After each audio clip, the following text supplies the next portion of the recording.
Welcome back to New Amsterdam Radio, the podcast for creatives. And of course, it's the mayor hanging in the mayor's office. But I'm not alone. I'm being joined by a multi-hyphenate, which is one of the most coolest combinations. She is a singer, she is a model, and daggone it, she is an Olympian. Please give it up for Kelsey Campbell. How you doing? Hi. Was that okay intro? Was that too big? That was good. I consider myself more of like talent actor, but maybe fitness model if you want to go there. But yeah. Well, let's talk about it. Talent actor, and the decision to go into that lane. I mean, there is a lot of pressure to pick a lane, but you have multiple ones. What made you go on that one? That's so accurate. I think it's because so when I put music on hold as a teenager and decided to pursue athletics, the music industry was very different than it is now. But the one thing that is still true is that there is no straight path. There is no yellow brick road to like music, mainstream fame, whatever. And I've always loved performing, and I love seeing, like there's some actors that I'm just like in awe of, that I'm just so inspired by. And I've always had an affinity for it. I did a couple productions in high school. I was a thespian. I don't know how relevant that is to people, but like, so I thought, this is probably the best calculated path that I could take versus just performing at coffee shops. I guess I can do that, but I really just want people to know me as a performer. Sure. And it's funny because photo shoots actually really stress me out and give me anxiety. And so I really have always strayed hard away from like model title, and specifically like fitness model, because that's what a lot of people have encouraged me to pursue. And I'm like, it's such a very like narrow path though. And I don't want a narrow path. I want to be able to do all the things I can do. So anyways. Sure. Okay, yeah, that's why I was able to check to see if I stick the landing, which I did not. But that's okay. That's about growth and learning more about our guests and everything involved in that. And in the beginning, you just said that you had to leave music as a pursuit to pursue athletics, and we'll get into the nitty-gritty of both your music career and your athletic career in just a second. But I wonder, is there a place now, before, is it generational for us to pick that path? Are we seeing an opening up of people doing that thing, of doing multiple things, or is it kind of an individual decision?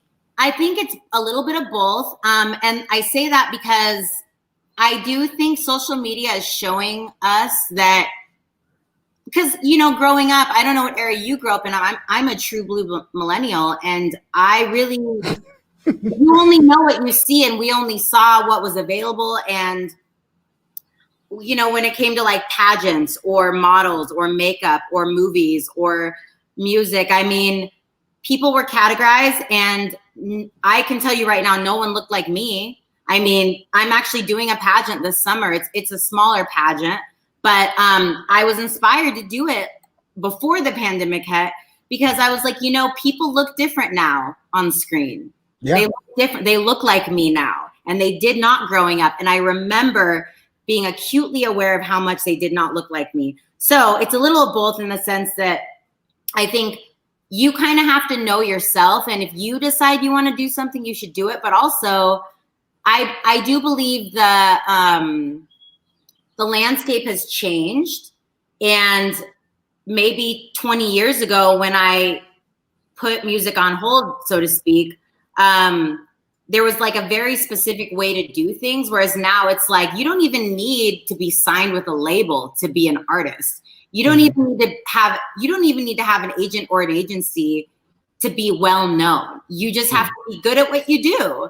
And that's a beautiful, beautiful thing, but it also makes it a little complicated because, we can't all just become famous like Justin Bieber did. We can't all just post something on YouTube and get discovered. We can't all just get discovered at a gas station. Like, that's just not how it works anymore. So I think there's more options, and options create more, like, it just makes it a little more complicated, which isn't always a bad thing. I think it's a good thing in this context, but yeah, I think it is a little of both. So you had mentioned that growing up that there are not a lot of people that look like you. Did you have heroes then, despite that? Did you like find one that kind of look like you? And Yeah, I spoke about this recently. My top biggest, and I had a lot of people I looked up to at different points, but definitely my top shero, we'll say, was Mariah Carey. And I always had, without having social media, I always had this, I don't know why, I always had this inclination that like I could relate to her because of her music.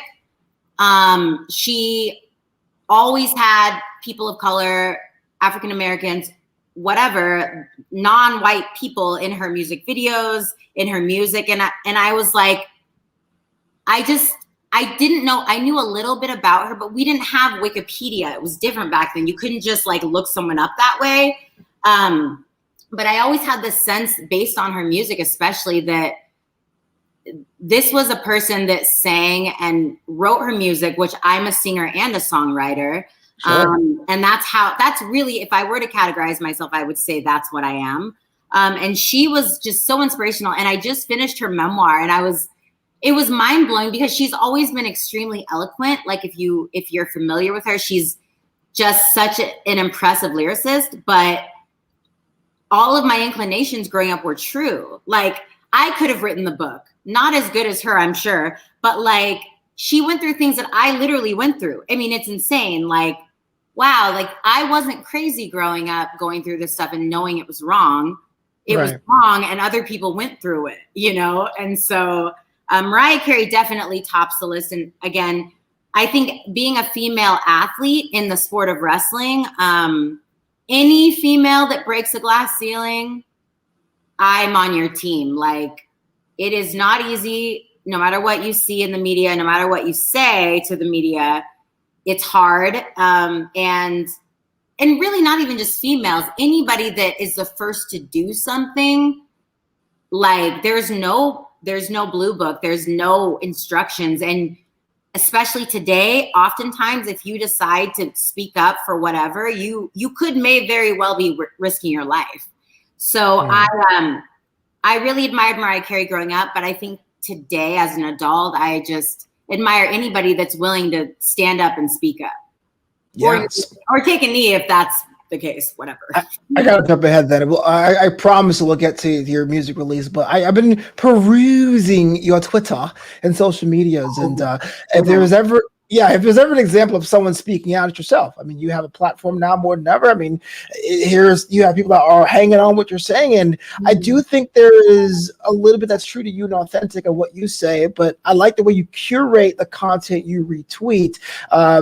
Was that a constant decision? Was that something like, this is the direction I want to go into? Was just like your feelings bubbling over? What was the decision to really put it out there for the world to see? So, the pandemic took place, and at about the same time, my dad came to live with me. He's retired, but he came to live with me for a while. My dad's like my best friend. We're like the same person.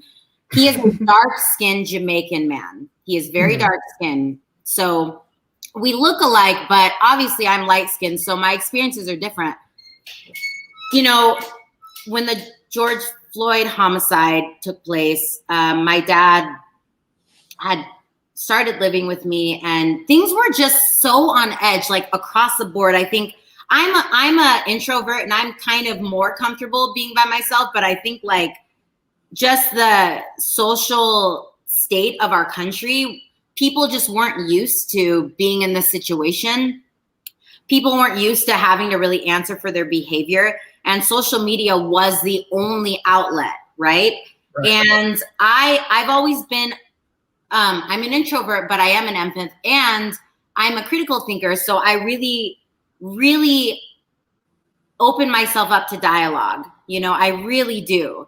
And Twitter specifically, you just get a lot of information easily. Like I'm following the George Floyd or the Chauvin trial right now mainly on Twitter because it's easy. But you get a lot of information that way. And I just realized, even when I decided to retire about 6-7 months ago from athletics, I realized, wow, I really feel like I can speak up, and I don't feel like I have to be quiet because of a sponsor, because of a contractor, and it's weird because no one's ever told me to not say anything.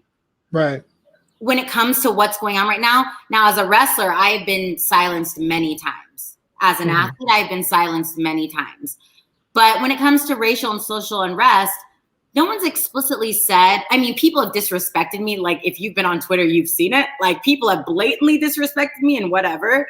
But I think I just felt in my heart that, like, I felt called to speak up because I can relate, and I'm in a position where I'm not suffering because I'm mixed, because I'm a woman. Right now, I am not suffering. I'm in a position of privilege because I'm not suffering because of the pandemic. The pandemic did not impact me negatively, but I can relate because I have suffered because of these things. And I felt, I don't know if it was a civic duty. I don't know if I have a heavy conscience. I don't know why. I just felt like I have to speak up. And I've spent a lot of my life being insecure and afraid to speak up. And for the first time in the past year and a half, I was like, if I am so afraid to speak up because one sponsor isn't going to send me some amount of money per month or a t-shirt per month or a protein powder per month, if I'm afraid to speak up because my national governing body deletes something I comment on online, which happened, my comments were deleted, then maybe those are not the types of entities I need to be around. Maybe I need to continue to speak. And I don't know. I think sometimes too, when you feel called to something, you can't help it. And I think if I'm really going to answer honestly, I just felt called to keep speaking. And sometimes I hate myself because I'm like, Kelsey, just go freaking for a walk and a hike and drink tea and watch some escapist TV show, which I do all the time. But just don't be involved. Take a cleanse from social media. And I've literally had these battles with myself, so many times. And I'm like, no, I cannot take a break because literally people are dying. People are being suppressed. It's happening. I just happen to be lucky enough, or whatever you want to call it, that right now I'm not suffering because of those same circumstances. But if this had happened 3 years ago, I probably would have been on the street, honestly, if the pandemic had hit 3 years ago. If I had been in any other point, let's say I wasn't an Olympic athlete. Let's say I wasn't on national team. Let's say my income didn't come from donors. Let's say whatever. How different would my situation have been just because of my background, my ethnic background, and because I'm a woman. And so I just really, I made a decision to cling to who I am and to not just evade what was happening. Even though sometimes you don't, there's people there's friends I've lost, but it's just too important, and people deserve to be treated like humans. And if I'm in a position to speak on behalf of people, then I will.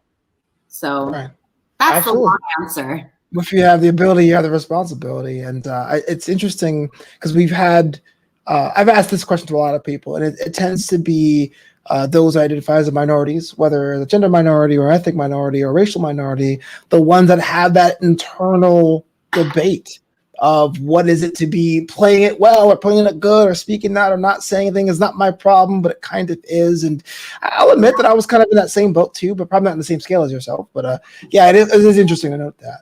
It's crazy. It's crazy. I have general and specific experiences where it's just because it's not my problem doesn't mean it's not a problem. Just because it's not your problem, it eventually will become your problem. And we, as humans, generally, we have a short-term memory because we forget that none of us were here first. None of us in the US specifically.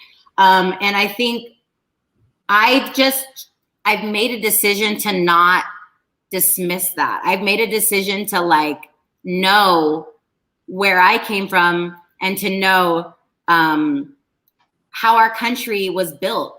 I've made a decision. And I've gone to the places and I've seen the places. And what's interesting is, and this is a side note, but growing up, again, my dad's Jamaican, my mom's white. And I was always a little bit confused about who I was because number one, no one looked like me. And number two, my parents both had very difficult lives. We were very poor. My parents separated when I was younger. So it was, in a lot of ways, it could have been a book, whatever, the things you see and read about all the time. It could have been that, right? And it was on its way to becoming that.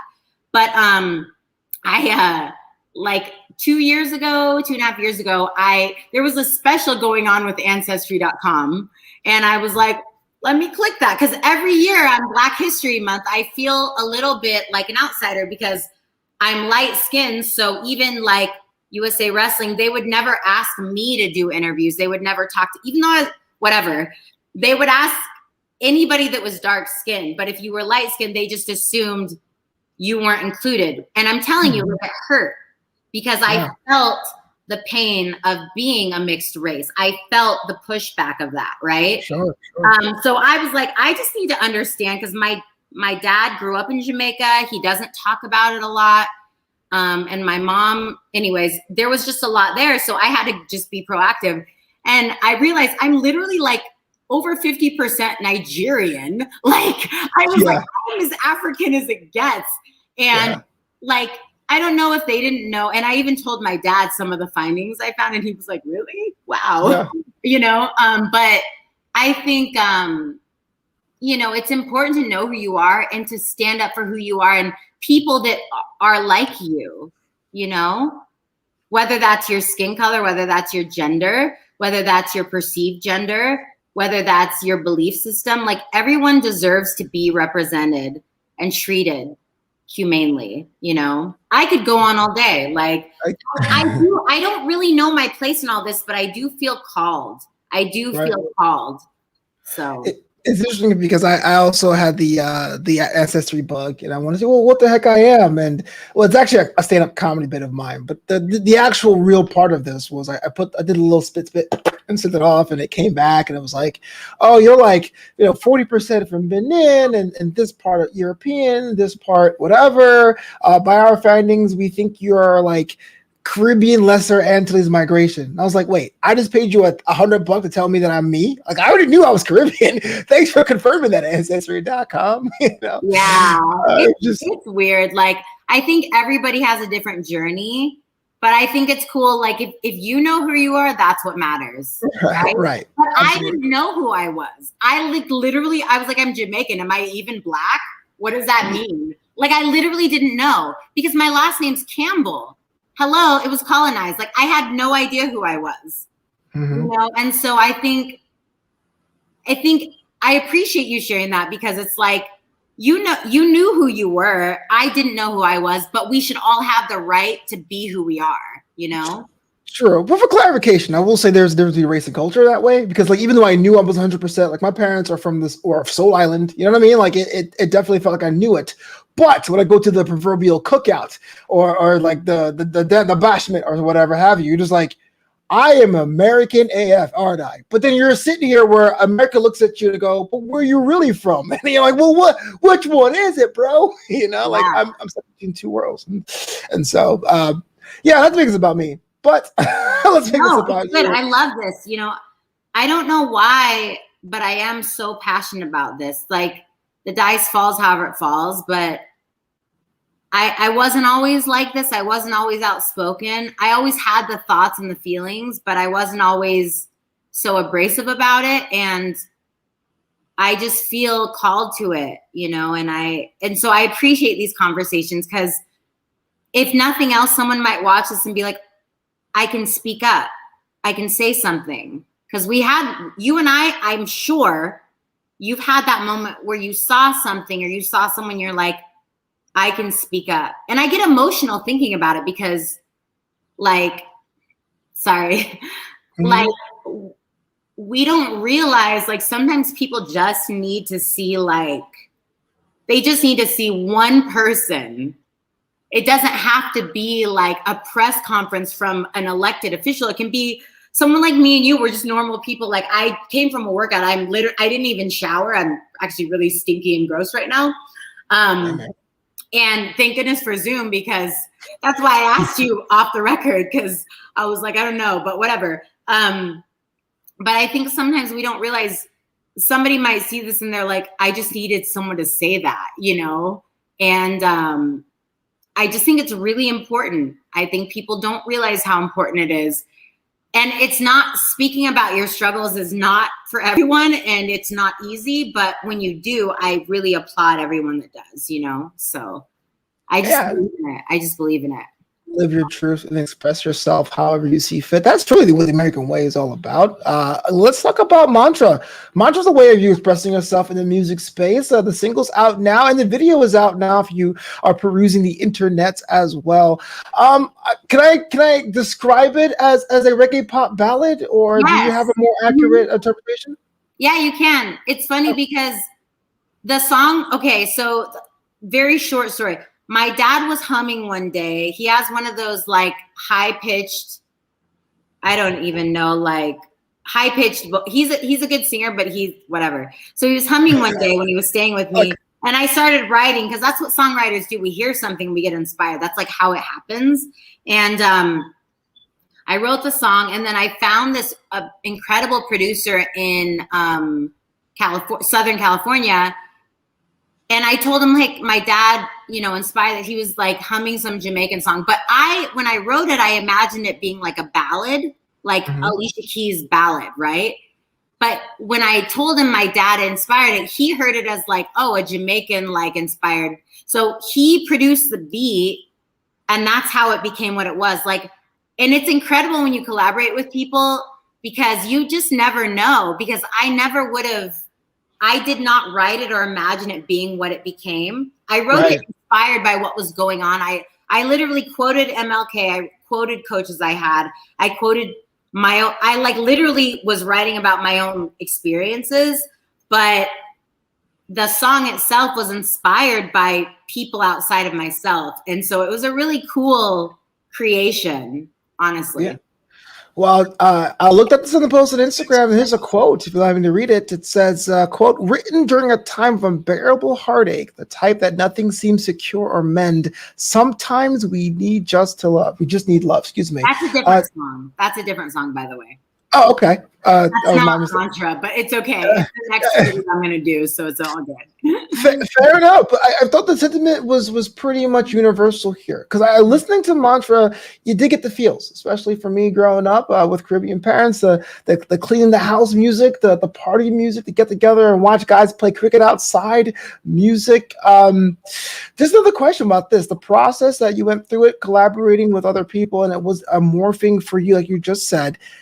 Did it hit the mark for you? In your opinion, was it what you set out to accomplish, even though it took a different path, or was it something you wanted to revisit later on? What was your you know, if I revisit it later, then amen. Like, it would be, if I can make it better, if somehow I happen to cross paths with somebody a little more with more notoriety, then amen. I'm open to it, but I'm not motivated by fame, which I know seems weird, but I am motivated by doing what's real to me. And the song, you know, I never planned on doing a video, but the song, the beat he sent me, and then when I went into the studio locally to do the vocals, it just came out so beautifully. I was like, I have to give people a video. Like, I have to find a way.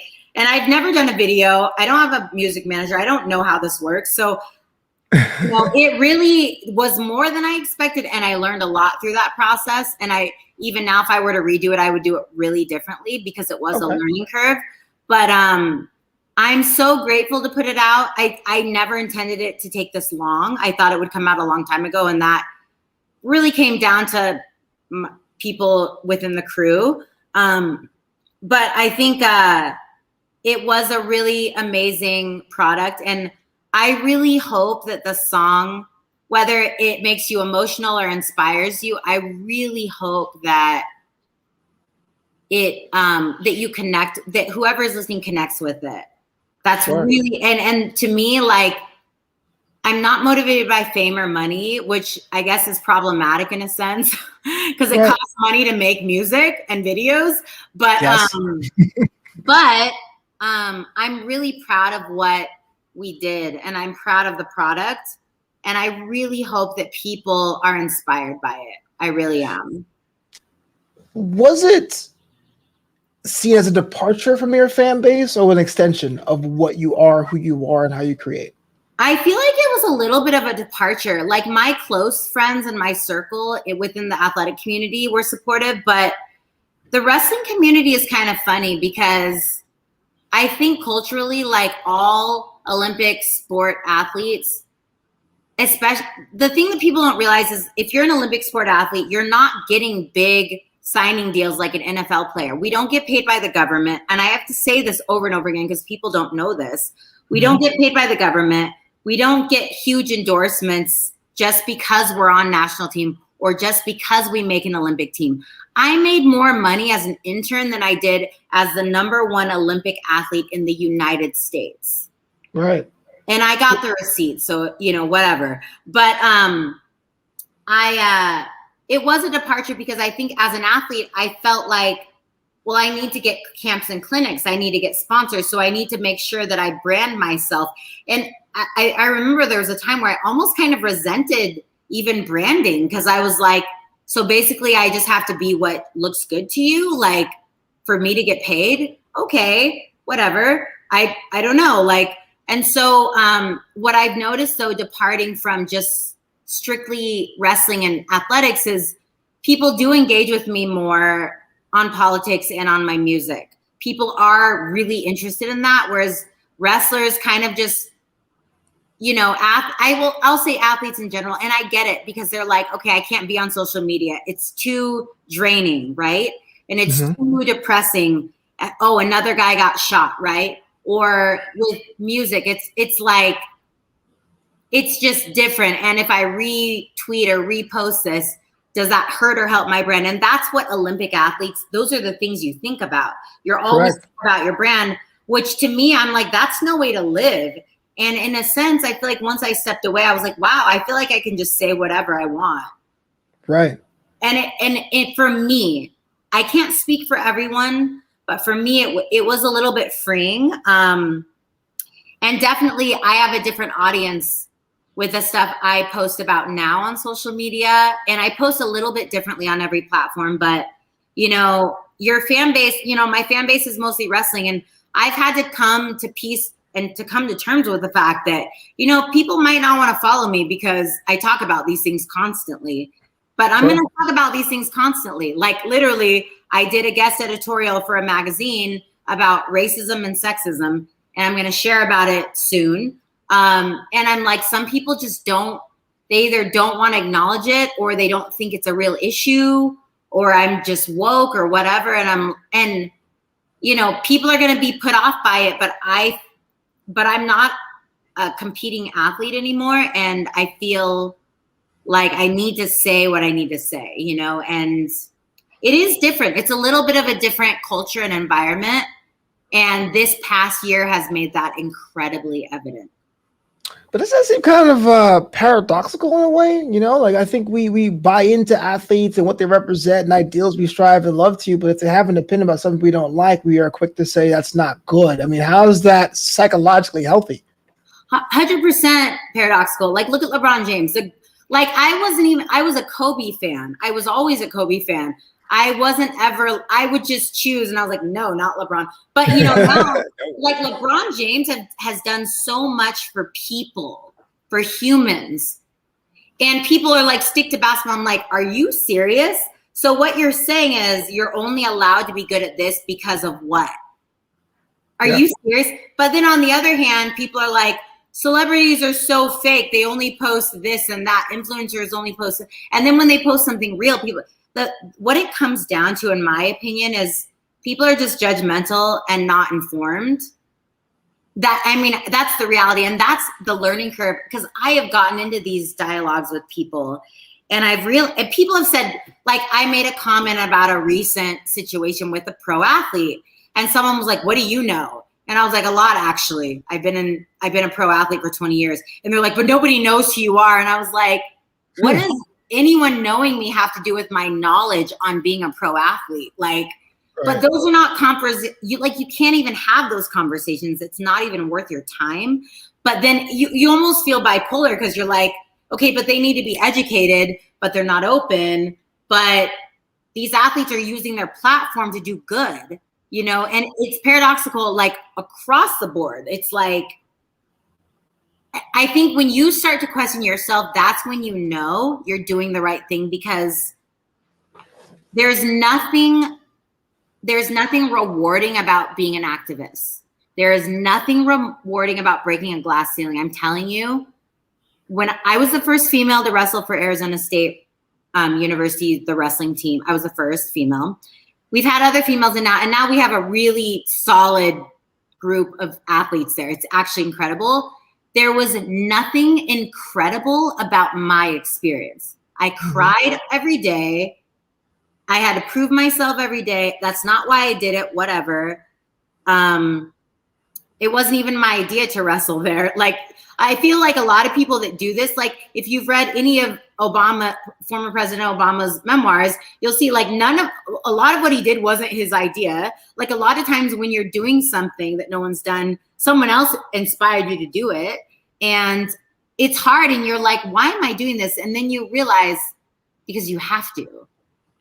Because there are other people like you, because you grow up, you get older and you realize there are other people like you, and you have it is truly a civic duty to do it. You aren't obligated necessarily, but you should. You really should.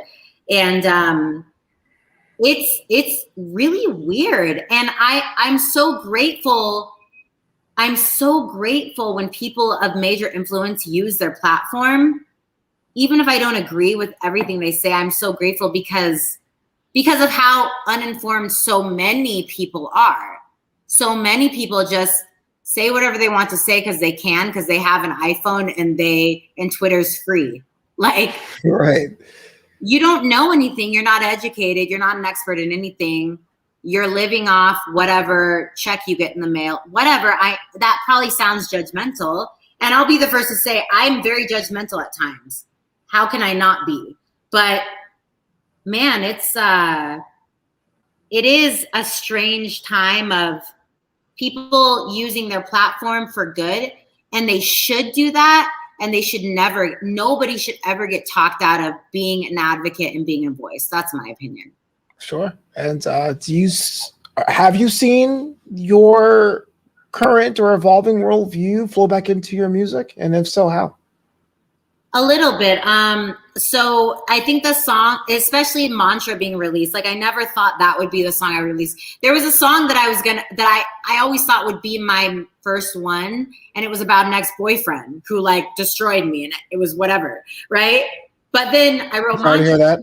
The next song the one that you quoted from the post, that song, I was going through a very difficult time emotionally and mentally. And I do struggle with mental health. And I also am very vocal about that now. And so the next video I do will be that song, hopefully. And I want to address mental health. That is what I want. I could have never imagined I would do that a couple of years ago. But you know what?